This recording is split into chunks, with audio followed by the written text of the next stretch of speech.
Bras 106, étirement des supinateurs de l'avant-bras. Donc c'est les muscles qu'on va avoir besoin d'étirer quand on a des problèmes de tendinite et d'épicondylite au niveau du coude, à l'extérieur du coude.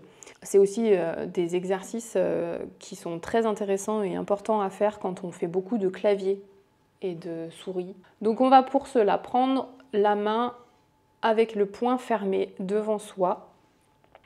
On va descendre le poignet comme si on voulait mettre les doigts vers le bas, exactement, et on va relever le côté du petit doigt.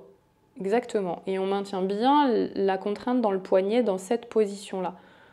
On vient attraper avec l'autre main pour maintenir cette position et on va pouvoir rajouter, en poussant légèrement, en douceur, en fonction de vos limites, un petit peu de flexion, donc les doigts qui se rapprochent de l'avant-bras, ou de la pronation, voilà, en remontant le petit doigt.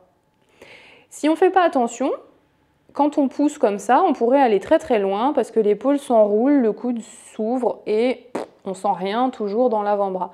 Donc pour cela, on va revenir un petit peu en arrière et on va tourner le coude vers le bas. C'est hyper important que le coude soit maintenu vers le bas comme s'il regardait vers le sol pendant qu'on contraint le poignet.